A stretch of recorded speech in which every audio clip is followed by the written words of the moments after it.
Bismillahirrahmanirrahim. Assalamualaikum warahmatullahi wabarakatuh. Alhamdulillahi wa kafa, wassalatu wassalamu ala rasulihil mustafa wa ala alihi wa sahbihi wa man iktafa, amma ba'd. Kita panjatkan puja dan puji syukur kehadirat Allah subhanahu wa ta'ala pada kesempatan malam yang berbahagia kali ini, tanggal 12 Rajab 1441 Hijriah, atau yang bertepatan dengan tanggal 6 Maret 2020. Kita masih kembali diberi kekuatan, kesehatan, hidayah serta taufik dari Allah Jalla wa'ala, sehingga kita bisa kembali menghadiri pengajian rutin untuk membahas adab dan akhlak di dalam Islam di Masjid Jenderal Besar Sudirman di kota Purwokerto ini. Kita berharap semoga Allah Azza wa Jalla berkenan untuk melimpahkan kepada kita semuanya ilmu yang bermanfaat, sehingga bisa kita amalkan sebagai bekal untuk menghadap kepada Allah Jalla wa Ala. Allahumma amin. Salawat dan salam semoga senantiasa tercurahkan kepada junjungan kita Nabi Agung Muhammad sallallahu alaihi wasallam, kepada keluarganya, sahabatnya, dan umatnya yang setia mengikuti tuntunannya hingga di akhir nanti. Para hadirin dan hadirat sekalian yang kami hormati, dan juga segenap pendengar serta pemirsa yang mudah-mudahan senantiasa dirahmati oleh Allah Azza wa Jalla. Hadis yang terakhir kita bahas pada pertemuan yang lalu adalah hadis nomor 41. Malam hari ini kita akan mengawali pembahasan tentang hadis yang nomor 42, yaitu hadis yang berbunyi an Abi Hurairah radhiyallahu anhu qala, dari sahabat Nabi sallallahu alaihi wasallam Abu Hurairah, semoga Allah meridai beliau. Beliau berkata, qala Rasulullah sallallahu alaihi wasallam, Rasulullah sallallahu alaihi wasallam bersabda, iyyakum wal hasad, jauhilah hasad, jauhilah hasad, fa innal hasada ya'kulul hasanat, sesungguhnya hasad itu akan menghabiskan kebaikan seseorang, kama ta'kulun narul hatab, sebagaimana api menghabiskan kayu bakar. Akhrajahu Abu Dawud. Hadis ini diriwayatkan oleh Imam Abu Dawud. Sebelum kita kaji kandungan yang ada dalam hadis ini, pertama kita ingin menyampaikan status hadis ini. Para ulama berbeda pendapat dalam menilai keabsahan hadis ini. Sebagian ulama seperti Syekh Al-Albani menilai hadis ini dhaif. Hadis ini lemah. Adapun sebagian yang lainnya seperti Al-Arnaut, beliau menilai hadis ini hasan li ghairihi. Hasan li ghairihi. Jadi hadis itu secara garis besar bisa dibagi menjadi 3. Sahih, hasan, dhaif. Apa? Sahih, hasan, dhaif. Hasan itu adalah pertengahan antara apa? Sahih dengan dhaif. Kemudian hasan sendiri itu nanti dibagi lagi menjadi 2. Ada hasan li dzatihi, ada hasan li ghairihi. Hasan li dzatihi itu aslinya hasan. Kalau hasan li ghairihi aslinya dhaif, cuman naik level jadi hasan. Karena adanya jalur-jalur lain yang saling menguatkan. Ya kalau boleh saya kasih perumpamaan, orang yang lemah fisiknya, kalau disuruh ngangkat meja atau mimbar sendirian, nggak kuat. Tapi kalau ada 3, 4 yang sama-sama lemah fisiknya, tapi mau gotongan, ya, itu ya jadi terangkat.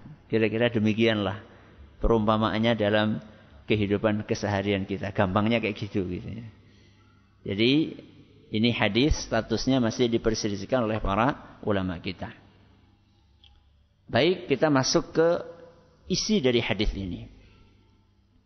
Nabi kita SAW mengawali sabdanya dengan perkataan iyyakum.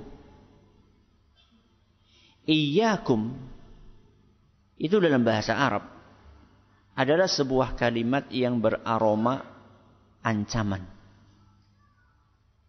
Sebuah kalimat yang bermakna larangan. Bisa diterjemahkan awas, bisa diterjemahkan jangan, bisa diterjemahkan jauhilah. Tadi saya pakai terjemahan jauhilah. Iyyakum itu adalah ungkapan dalam bahasa Arab yang beraroma larangan. Berarti kata jangan boleh nggak digunakan? Boleh nggak? Awas boleh nggak digunakan? Boleh. Kenapa boleh? Karena Rasul SAW pakai. Kalau nggak boleh, kenapa Rasul SAW pakai? Saya perlu sampaikan ini kenapa? Karena ada sebagian pegiat pendidikan anak belakangan ini mewanti-wanti nggak boleh mengatakan jangan kepada anak.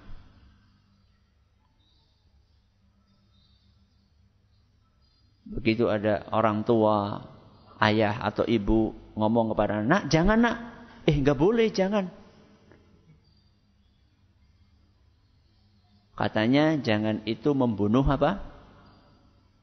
kreativitas anak. Jangan itu mengganggu kecerdasan, perkembangan kecerdasan otak anak dan seterusnya. Kalau seandainya yang mereka maksud kita sama sekali nggak boleh menggunakan kata jangan, yaitu asumsi yang keliru. Bagaimana mungkin kita menghilangkan kata jangan, sedangkan di Al-Quran, di hadis Nabi SAW itu banyak kita temukan jangan. Ini jangan bahasa Indonesia ya. Ini jangan bahasa Jawa. Bukan sayur. Kalau yang dimaksud nggak boleh sama sekali menggunakan kata jangan, itu anggapan yang keliru, nggak benar. Ya. Bahkan manusia yang bijak, sang bijak bestari, siapa? Luqmanul Hakim. Itu saja ketika menasihati anaknya pakai kata jangan. Padahal beliau manusia yang bijak. Orang yang mendapat julukan Al-Hakim, sang bijak. Orang yang bijaksana. Itu saja pakai kata jangan. Silakan aja dibuka dalam surat Luqman ayat 13. Di situ Allah bercerita wa idz qala Luqmanu libnihi. Subhanallah. Pas banget ayat ini. Wa idz qala Luqmanu libnihi. ingatkah engkau ketika Luqman berkata kepada anaknya, subhanallah, pas banget kan pendidikan anak ini. Luqman lagi mendidik siapa? Anaknya. Apa kata Luqman? Ya bunayya. Masih ingat apa kemarin? Wahai anakku. Ini panggilan kasih sayang. Ya bunayya la tusyrik billah. Apa artinya la? Jangan. Luqman saja orang yang bijaksana menggunakan kata apa? Jangan. Jangan berbuat syirik.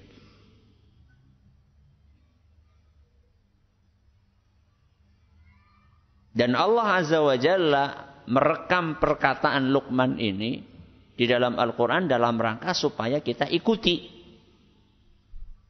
Kita teladani. Makanya dinukil oleh Allah di dalam Al-Quran. Baik. Ya bunayya la tusyrik billah. Wahai anakku, jangan engkau berbuat syirik. Berarti, kalau maksudnya enggak boleh sama sekali menggunakan kata jangan, itu keliru. Tapi kalau maksudnya adalah hendaknya kita proporsional. Napa? Proporsional dalam menggunakan kata jangan, ya kita setuju. Jadi kalau maksudnya napa? Proporsional aja saben-saben apa? Jangan. Saben dina ngomongnya apa? Jangan baik. Ya itu kita enggak setuju. Kalau terlalu banyak menggunakan kata jangan, kita juga enggak setuju. Karena kalau kita perhatikan dalam Al-Quran pun enggak melulu isinya jangan. Coba nasihatnya Luqman tadi. Memang awalnya kan jangan. Tapi nanti ternyata di ayat-ayat berikutnya, contohnya ayat 17. Tadi ayat berapa? 13. Contohnya ayat 17. Luqman menyampaikan kepada anaknya, ya bunayya, le aqimis sholata. Apa? Dirikanlah sholat. Gak ada kata jangan toh? Gak ada. Dirikanlah sholat. Wa'mur bil ma'rufi wanha 'anil munkar. Beramar ma'ruflah dan bernahi mungkarlah. Kemudian Luqman lanjutkan wasbir, bersabarlah. Kan enggak ada kata jangan. Berarti kan di sini proporsional antara perintah dengan apa? Larangan. Antara amar ma'ruf dengan nahi mungkar. Baik, ini sedikit catatan di muqaddimah sabda Nabi SAW, iyyakum jauhilah atau jangan berbuat hasad. Baik, kita lanjut. Apa itu hasad? Di sini Nabi SAW melarang kita untuk berhasad. Perhatikan baik-baik definisinya hasad. Silakan ditulis. Hasad adalah berharap lenyapnya suatu kenikmatan. Berharap lenyapnya suatu kenikmatan yang dimiliki orang lain. Berharap lenyapnya suatu kenikmatan yang dimiliki orang lain. Atau berkeinginan agar orang lain tidak mendapat suatu kenikmatan. Atau berkeinginan agar orang lain tidak mendapat suatu kenikmatan. Kita ulangi, apa hasad? Berharap lenyapnya kenikmatan yang dimiliki orang lain atau berkeinginan agar orang lain tidak mendapat suatu kenikmatan. Coba jenengan perhatikan, apa sih bedanya antara berharap lenyapnya dengan berharap tidak dapat? Bedanya apa?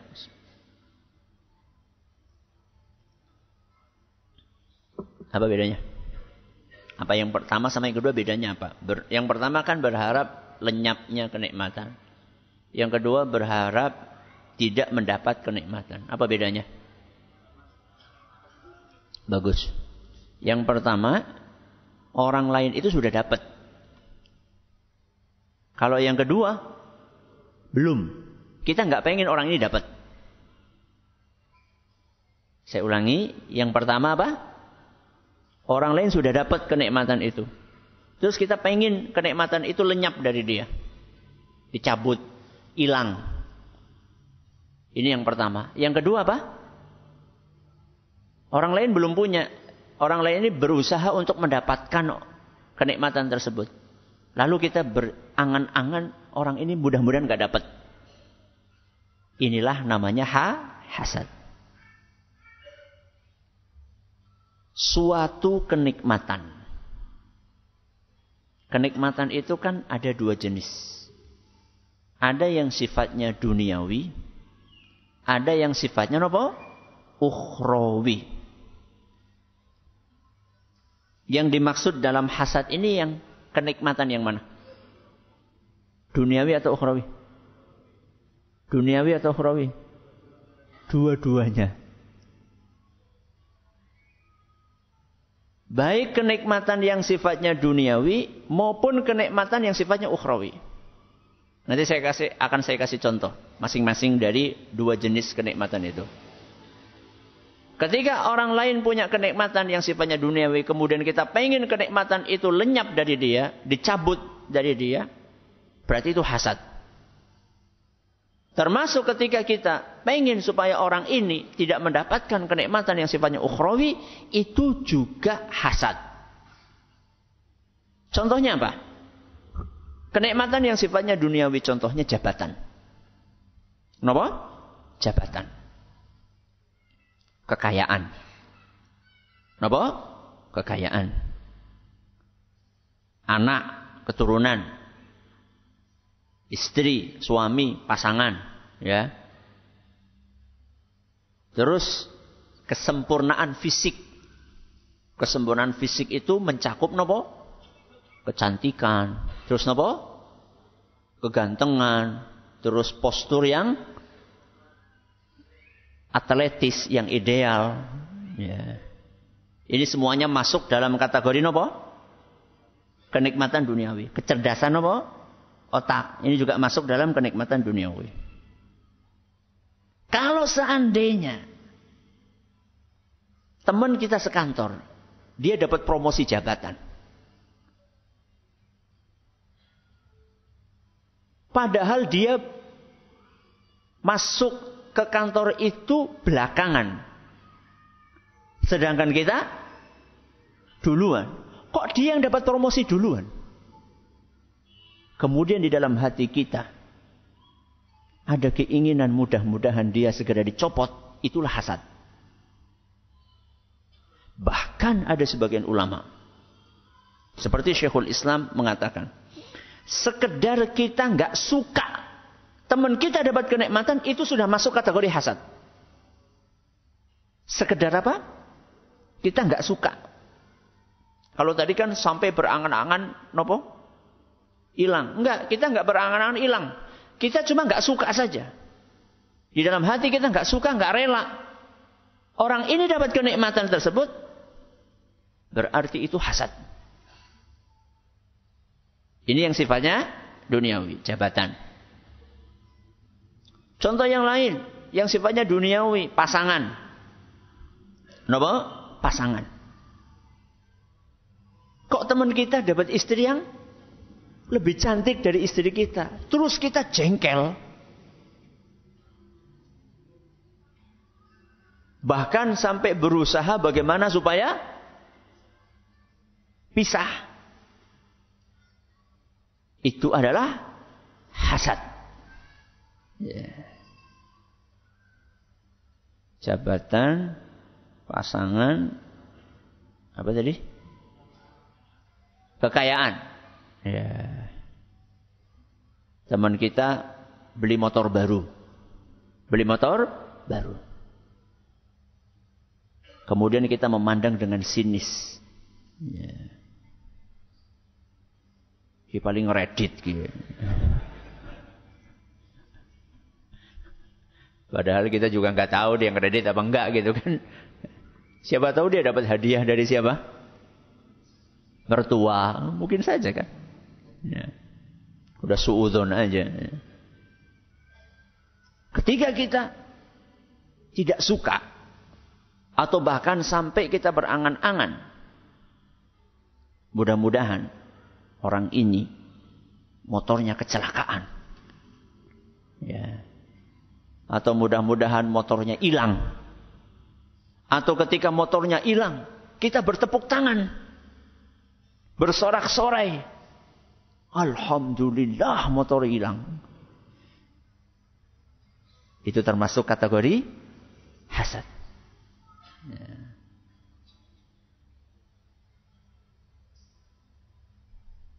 Baik, ini contoh-contoh yang sifatnya apa? Duniawi. Kita pindah. Kenikmatan yang sifatnya ukhrawi. Apa itu contohnya? Ketekunan dalam beribadah. Apa? Ketekunan dalam beribadah. Ada sebagian orang iri, hasad. Ketika melihat temannya, Masya Allah nggak pernah ketinggalan saf pertama. Dan dia pengen temannya ini telat. Dia pengen temannya telat, jangan di saf pertama. Itu hasad. Ketekunan beribadah. Contoh yang lain hijrah. Sekarang kan sedang apa? Sedang ngetren istilah hijrah. Kita punya teman, dulunya bareng-bareng sama kita, nggak bener lah. Orang genah uripe gitu. Sering berbuat maksiat bareng. Tahu-tahu teman kita ini hijrah. Nggak terlalu akrab lagi dengan kita. Biasanya bareng-bareng hangout ke tempat-tempat yang memang nggak benar, ya ke diskotik, ke tempat-tempat yang lain. Kok sekarang hangoutnya ke Jensut misalnya, ngaji gitu ya. Kemudian kemudian ada perasaan apa? Iri, hasad. Bahkan berangan-angan mudah-mudahan dia ini nggak istiqomah. Begitu orang itu futur, ya lemah iman, kemudian gabung lagi, senangnya luar biasa. Itu termasuk hasad. Contoh yang lain sifatnya ukhrawi adalah misal ya seorang ustadz jamaahnya banyak. Kenapa? Jamaahnya banyak. Yang hadir pengajian banyak. Sedangkan yang lainnya yang hadir apa? Sedikit. Syaitan bisa memunculkan di dalam hati ustadz yang jamaahnya sedikit, bisa memunculkan di dalam hatinya perasaan apa? Hasad. Bahkan bisa sampai level melakukan tindakan-tindakan yang tujuannya adalah untuk mengurangi jamaah pengajian ustadz yang awalnya banyak. Dengan melancarkan fitnah lah, dengan menuduh yang enggak-enggak lah. Ya. Awas, hati-hati, jangan ke sana. Itu ustadznya gini, fitnah. Ya. Walaupun seakan-akan dia melakukan itu dalam kemasan amar ma'ruf nahi mungkar, tapi Allah tahu persis isi hatinya. Apakah betul-betul tujuannya amar ma'ruf nahi mungkar atau karena dorongan apa? Hasad. Loh, ustadz apa mungkin hasad? Mungkin enggak? Mungkin. Ustadz juga manusia. Jangankan ustadz, di antara ulama saja ada. Hal tersebut ada. Imam Bukhari, Imam Bukhari. Ada yang menghasadi beliau, ulama sezaman dengan beliau. Ya. Ada yang seperti itu. Syekhul Islam Ibnu Taimiyah rahimahullah, ada ulama yang hasad dengan beliau. Jadi tetap yang namanya manusia, yang namanya ulama juga manusia. Baik. Coba diulangi, apa itu hasad? Berharap lenyapnya suatu kenikmatan yang dimiliki orang lain atau berkeinginan agar orang lain tidak mendapat kenikmatan tersebut. Dan kenikmatan yang dimaksud di sini mencakup apa? Kenikmatan duniawi maupun kenikmatan ukhrawi. Hasad itu adalah sifat yang tercela. Bahkan kata sebagian ulama termasuk dosa besar. Na'udzubillah min dzalik. Termasuk apa? Dosa besar. Kadang-kadang kita menganggap biasa aja. Ada ungkapan ini dosa besar itu biasa aja. Na'udzubillah. Ya. Padahal dosa besar itu, kata para ulama, nggak bisa digugurkan kecuali dengan taubat. Kecuali dengan apa? Taubat.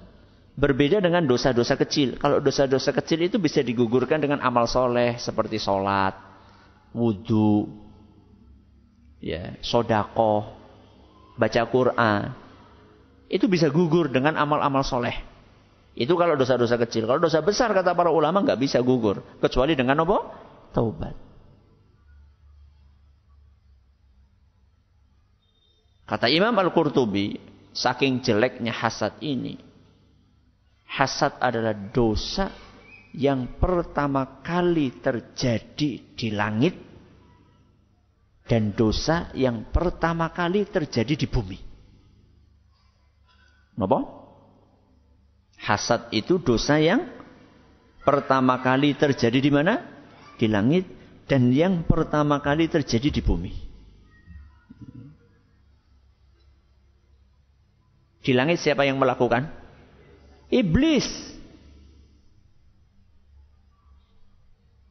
Ketika dia disuruh untuk sujud kepada Adam alaihissalam.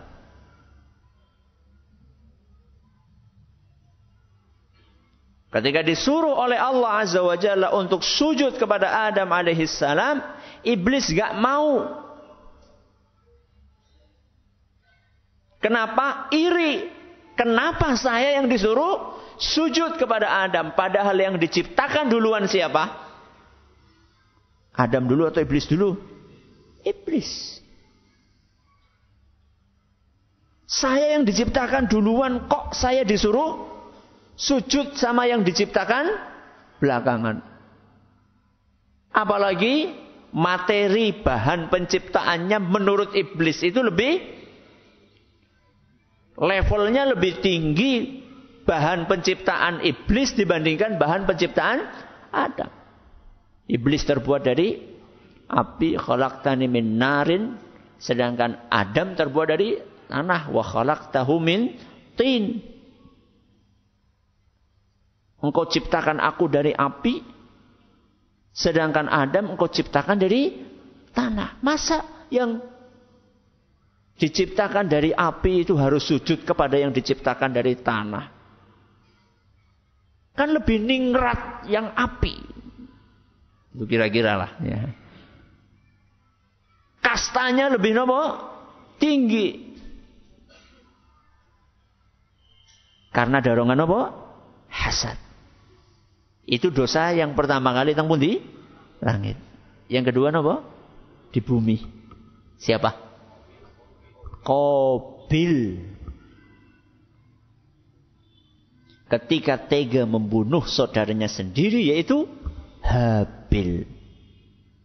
Kok bisa-bisanya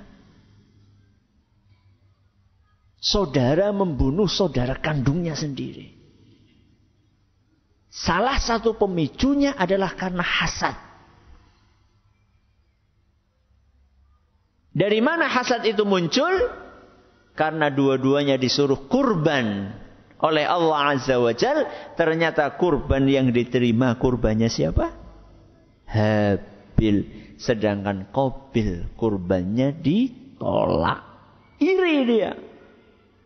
Kok dia yang diterima? Kok bukan saya? Akhirnya karena didorong perasaan iri dan hasad tersebut, akhirnya Qabil pun mengeksekusi dengan cara membunuh saudaranya sendiri, Habil.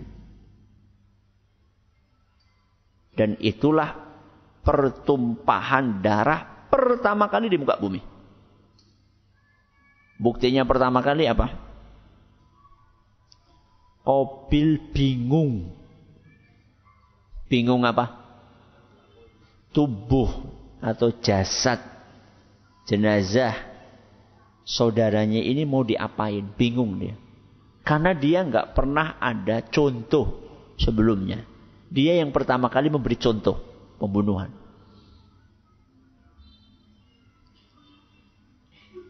Akhirnya Allah mengutus 2 ekor burung sing tukaran. Nah, sampai akhirnya salah satunya mati. Lalu yang masih hidup itu menguburkan temannya yang mati. Akhirnya Qabil, oh begitu toh caranya. Sehingga kata Nabi SAW, karena Qabil yang pertama kali melakukan pembunuhan, maka setiap ada pembunuhan di muka bumi, Qabil dapat dosanya. Sampai hari kiamat. Itu dosa yang dipikul oleh siapa? Qabil. Kenapa bisa seberat itu?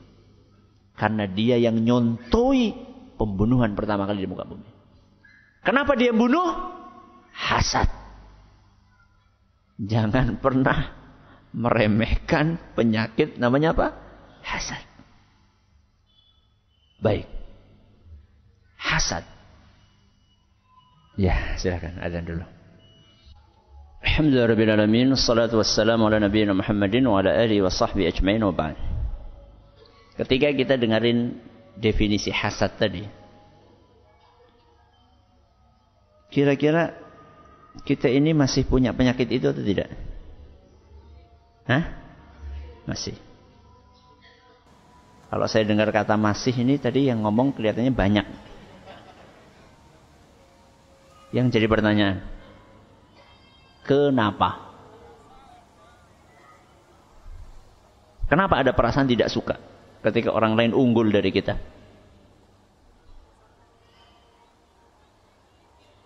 Setan? Sebelum setan?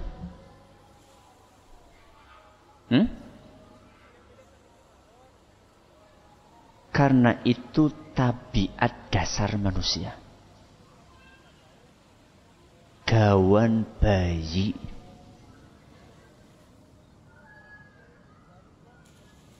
Kata Imam Ibn Rajab rahimahullah, manusia itu memang punya tabiat asli, karakter dasar hasad.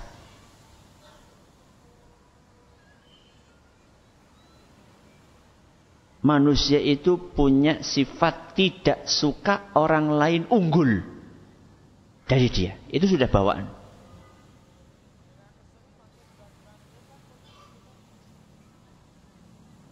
Berarti itu karakter apa? Bawaan. Berarti tidak apa-apa. Ya apa-apa.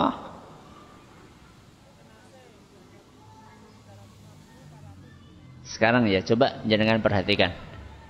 Ayat innahu kana zaluman jahula. Manusia itu punya karakter suka berbuat zalim dan jahul. Jahul itu ya nun sewu bodoh.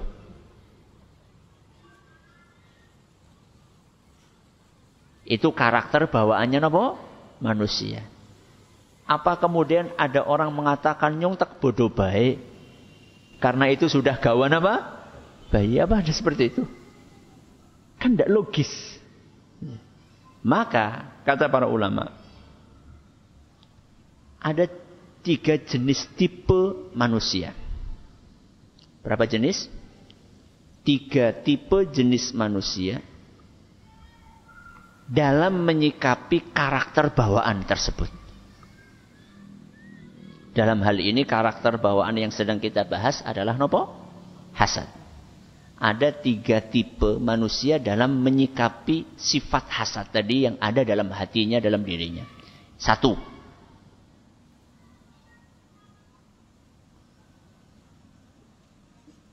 Dia melanjutkan perasaan itu dengan tindakan nyata. Dia melanjutkan perasaan itu dengan tindakan apa? Nyata. Itu kan perasaan aslinya di mana? Di hati. Kemudian setelah muncul perasaan itu, dia pupuk, kemudian dia lanjutkan, dia eksekusi. Nanti saya akan jelaskan. Yang kedua, dia pendem. Dia apa? Pendem. Di dalam hati. Tidak sampai dia lanjutkan dalam bentuk tindakan nyata. Ini yang keberapa? 2. Ini tipe yang kedua. Tipe yang ketiga manusia ini, dia berusaha untuk menghilangkan perasaan itu. Dia berusaha untuk menghilangkan perasaan itu. Baik, kita ulangi dari yang pertama. Apa tadi yang pertama tipenya? Dia melanjutkan perasaan tidak suka itu dalam bentuk tindakan nyata. Apa maksudnya? Ketika dia tidak suka, orang lain dapat kenikmatan. Contoh misalnya tadi, bersaing untuk merebut bunga desa. Bersaing untuk merebut bunga desa. Ternyata kalah. Yang kalah ini nggak terima bunga desa tersebut diambil sama si A. Perasaan tidak suka itu dia lanjutkan dengan tindakan nyata. Apa tindakan nyatanya? Pergi ke dukun.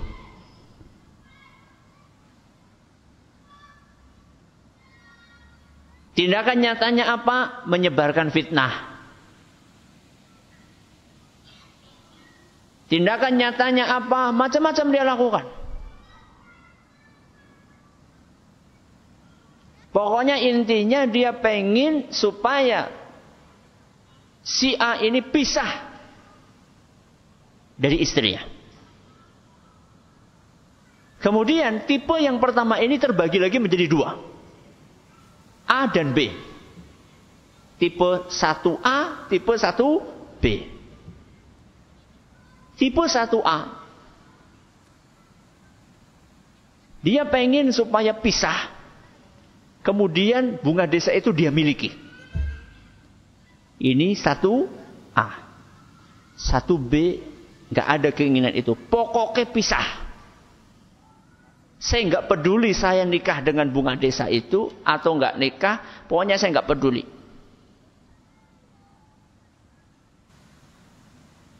Lebih jahat mana? 1A atau 1B?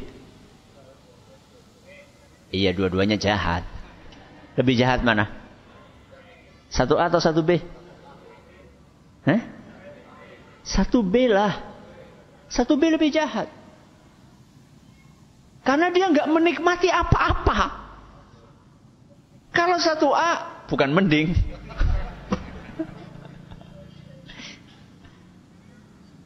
Satu A ini masih ada logisnya gitu loh. Pisah saya ngambil gitu. Dia menikmati sesuatu. Kalau 1B itu nggak dapat apa-apa. Pokoknya pisah. Kenapa? Pokoknya. Ini jelek banget nih, 1B. Dah. Ini tipe yang pertama. Kita pindah. Tipe yang kedua. Apa tadi? Dipendem. Dipendem maksudnya dia pendem aja. Nggak sampai dia melakukan sesuatu. Ya paling-paling kalau ketemu sama temannya itu dia nggak suka gitu. Dia benci, panas. Tanggane tuku kulkas panas. Tanggane tuku AC panas.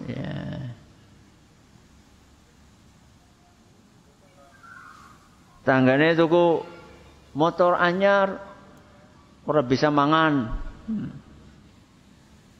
Tanggane tuku mobil ora bisa turu. Tanggane bojo maning ora bisa ambekan.